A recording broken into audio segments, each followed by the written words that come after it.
नमस्कार, मैं हूं मोहित। आप देख रहे हैं TV9। अभी हम खड़े हैं बायसी विधानसभा क्षेत्र में और बायसी विधानसभा क्षेत्र में वर्तमान आरजेडी के विधायक हैं सैयद रुकमुद्दीन और यहाँ पर MIM भी जो है बहुत ज़्यादा संख्या में जो है उनके प्रशंसक भी है MM के। और यहाँ पर जो है OBC की न्याय यात्रा भी सीमांचल में चल रही है। कितना फैक्टर होगा OBC आरजेडी के लिए? क्या आरजेडी का वोट बैंक कटेगा या इस बार जो है MIM का जो है परचम जो है बायसी विधानसभा में लहराएगा? अब हमारे साथ कुछ लोग हैं, हम उनसे बात करना चाहेंगे। ये बताइए कि जो MIM है उसका क्या है बायसी में क्षेत्र में, उनका प्रभाव है, लोगों में रुचि है MIM के प्रति?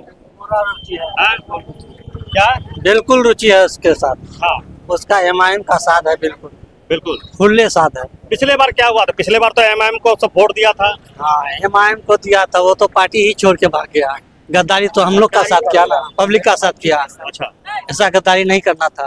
तो पिछले बार आप लोग MIM को वोट दिए थे या रुकमुद्दीन साहब को वोट दिए थे? देखिए, MIM को दिए थे, लेकिन क्या पता कि रुकमुद्दीन साहब भाग जाएगा।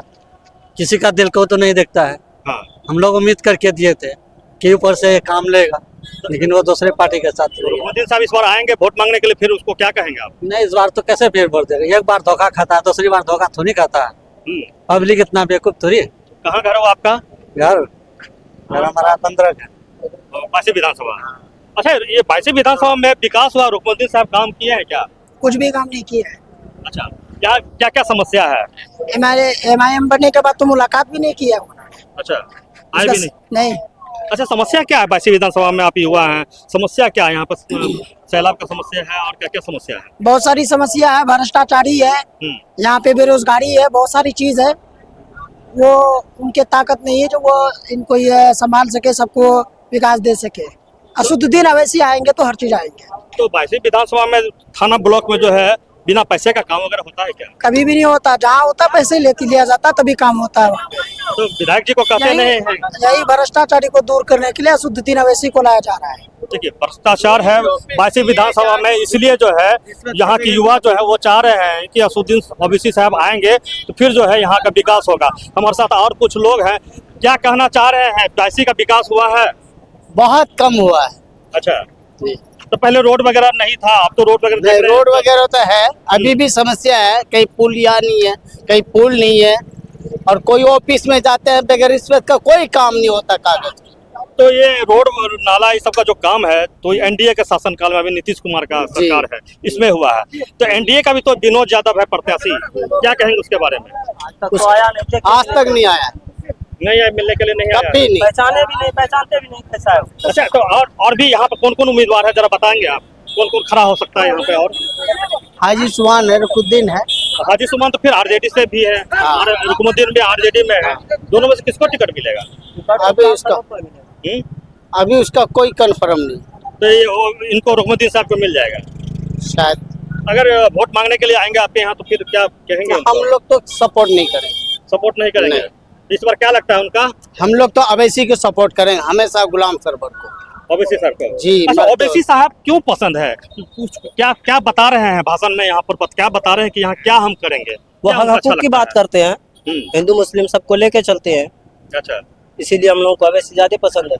तो ओवैसी साहब बड़े बड़े इंस्टीट्यूट बनाए हैं, मेडिकल कॉलेज वगैरह है उनका।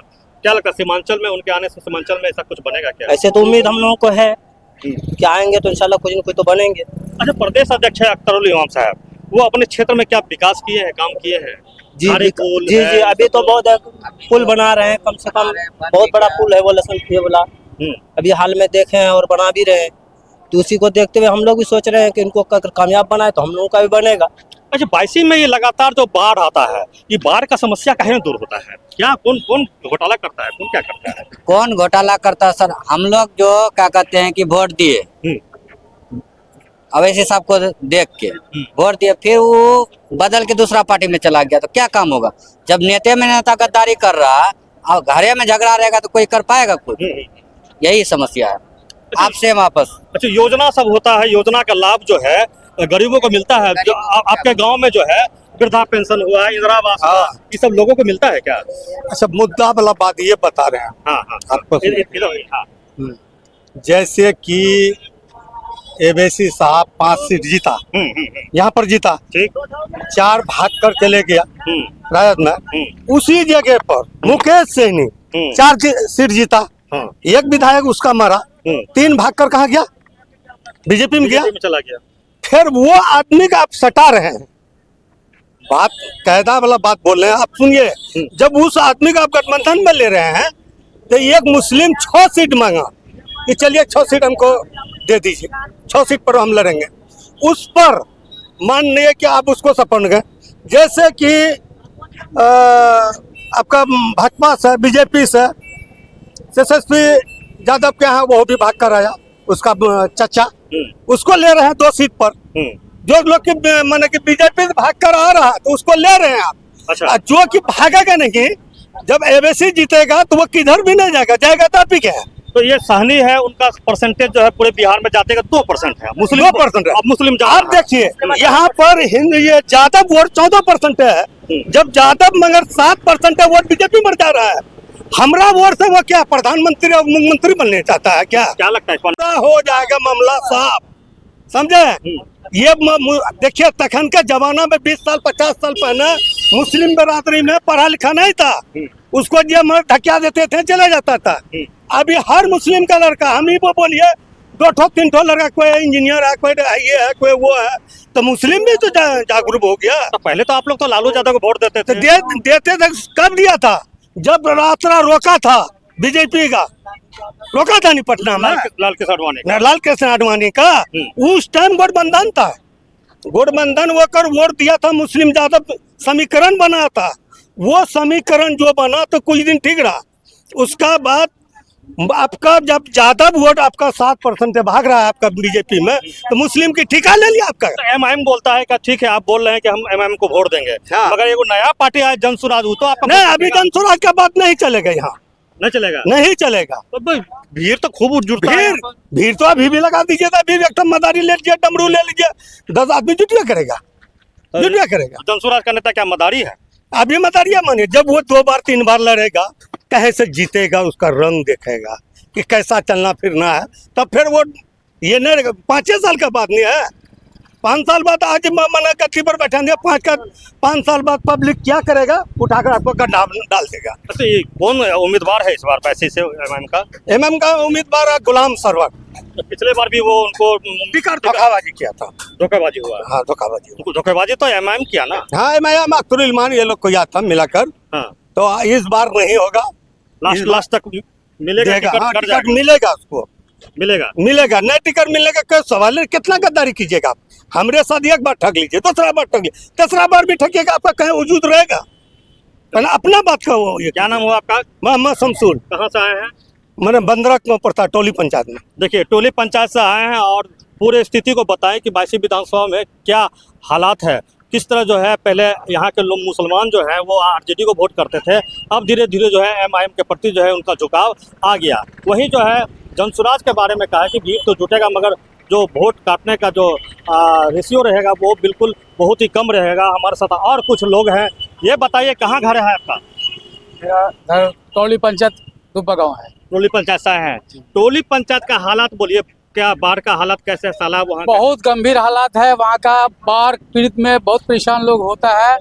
बाकी नदी नाला काफी है, उस बहुत परेशान हो रहता है। तो परेशान होते हैं तो सरकार से बार बार आप लोग गुहार लगाते हैं, कोई समाधान निकला अभी? कोई समाधान नहीं आता है, कोई समाधान नहीं मिलता है, कुछ भी नहीं। तो क्या सोचे हैं इस बार आप लोग? इस बार हम गुलाम सरवर को वोट कर रहे हैं, आईएम को वोट कर रहे हैं। तो ये नीतीश कुमार भी जो है मुसलमानों के लिए बहुत काम किए हैं, शिक्षा के क्षेत्र में मदरसा का जो है वो निर्माण, वहाँ शिक्षकों का पदस्थापना किए, कब्रिस्तान का घेराबंदी किए, वजीफा भी दे रहे हैं, बहुत कुछ दे रहे हैं। कब्रिस्तान क्या, वो तो कब्रिस्तान को लूट रहे हैं मोदी सरकार, वो तो ले रहे हैं, छीन रहे हैं सब। नीतीश के नहीं, मोदी को है जो वो ले रहा है टाट के। सर नीतीश कुमार महिलाओं के लिए काम कर रही है सिर्फ। नीतीश है तो नीतीश तो उसको ब्रेक में रखा है, वो जो करता है वो मोदी करता है, वो ऐसा वो हम लोग के इसमें नहीं है। तो मोदी सरकार, अभी मोदी जी क्या है? तो आपको क्या लगता है बांग्लादेशी है यहाँ अब पे? या तो कोई बांग्लादेशी हम लोग नहीं है, तो गलत देखे वो आकर के आवाज उठाए, मेरे सामने आया, उसके बाद देखते हैं मोदी सरकार को। बिल्कुल सब गलत बात है, ये सब अफवाह। बिल्कुल सारा अफवाह है, सारा डॉक्यूमेंट्स गलत करता है वो, कभी कुछ अफवाह उठाते रहता है। एमआईएम का जो संदेश है वो जो है लोगों तक पहुंचा है, यहाँ के युवाओं के साथ पहुंचा है। जो एमआईएम बात कर रही है कि वही युवा यहाँ के बात कर रहे हैं। पूर्णिया में जहाँ जाते हैं चमक धमक है पूरा एकदम, पटना चमक धमक है। ये बायसी इतना पिछड़ा हुआ क्यों है? बायसी में काहे ना काम हो रहा ये है? आरजेडी गुलाम बना के रखा मुस्लिम। बायसी में काम काहे नहीं हो रहा है? वैसे में काम नहीं हो रहा है। काहे नहीं हो रहा है? काहे नहीं हो रहा है? लालू गुमराह करके रखा आरजेडी। नहीं नहीं, आप लोग यहाँ आए हैं क्या मकसद से आए हैं, क्या कहने के लिए आए हैं बताइए। एमआईएम का पार्टी आया था, हाँ तो हम लोग उसके समर्थन में आए हैं। हाँ। तो हम लोग इस बात चाहते हैं कि पतंग छाप को मिल के सब वोट दें और उनका सरकार बनाए। तो बायसी में देखे जैसे आबूसी साहब आए हैं, खूब भीड़ है जी। उसके बाद देखते हैं फिर नीतीश कुमार आते हैं, फिर वही भीड़ रहता है, यही भीड़ वहाँ चल जाता है फिर क्या? जी, सारा जनता तो क्या कीजिएगा, जब जो पार्टी आता है उसी के साथ में रहता है। आरजेडी का आता है तो उसके संगठन में रहते हैं, पतंग छाप आता है तो उनका संगठन में रहता है, बीजेपी आती है तो उनके संगठन में रहते हैं। जिसको जो पैसा देता है गाड़ी भर के जाना है, हाँ, लेकर चल जाता है, पैसा का बात नहीं है इसमें, लेकर चल देता है। जी पैसा का तो बात इसमें कुछ नहीं है। लोगों को भी समझना पड़ेगा कि भाई कभी इस पार्टी में कभी उस पार्टी में चले जाते हैं, ऐसा नहीं करना चाहिए। ऐसा नहीं करना अगर एक जगह रहेंगे तो सीमांचल का विकास होगा, बायसी का विकास होगा। सीमांचल तो ऐसे ही पहले से भी बेकार है, अभी तक सीमांचल का कोई विकास नहीं हुआ। क्या नाम हुआ आपका? मोहम्मद इस्माइल। एक बात बताते हैं, आप नीतीश कुमार का वो लड़का पर देखे मैंने उतना तक नहीं है। एक बात बताते हैं, नीतीश कुमार मुस्लिम बिरादरी के लिए बहुत काम किया, काम तो किया। वोट जो दिए हम लोग, वोट देने के बाद इधर पलट उधर पलट हो गया। अभी दो माने लगभग लड़का लोग का वो वादा किया कि कम से कम 120,000 कितना नौकरी पर नौकरी देंगे। जब वो बेचारा लड़का लोग बैठा हुआ है, आपका इंतजार देख रहा है, लड़का 2 साल से बैठ कर इंतजार देख रहा है कि नौकरी भेजेगा। अभी कितना में बोल रहा है? 26,000 बोलेगा तो मान जो लड़का कितना हो तो मुलुंग में क्लेम करेगा। जब जेबी में पैसा नहीं रहेगा तो वही लड़का क्लेम करेगा। भी तो नौकरी दिया, ये तो बोल रहा नौकरी तो दिया, दोनों अभी का नहीं कहा। जितना उसका देने के बाद क्या मना रहा? 16-17 मना रहा, 17 मना हम क्या कीजिएगा भाई? नीतीश कुमार मुस्लिम के लिए ठीक था, ऐसे बात की नहीं है। अगर बीजेपी को छोड़ेगा तभी मुस्लिम पर उतर जाएगा। अच्छा जब तक फिर आरजेडी के साथ आ जाए तो आरजेडी छोड़ देगा। अभी एक नंबर नेता बिहार में समझे मुस्लिम का बनेगा तो वही बनता है। हाँ वही बनता, मगर वो बीजेपी में जाकर काम कर लिया। आप इधर उधर जाते रहते हैं, चुनाव आते आते वो इधर पलटता है उधर पलटता, चुनाव आते आते आरजेडी के साथ आ जाते हैं, तब क्या लगता है मुस्लिम फिर वोट देंगे उनको? टाइम कर कुछ हद तक जो है काम करेगा। इन लोगों का सहानुभूति है। अगर जो है नीतीश कुमार अगर बीजेपी को छोड़ दे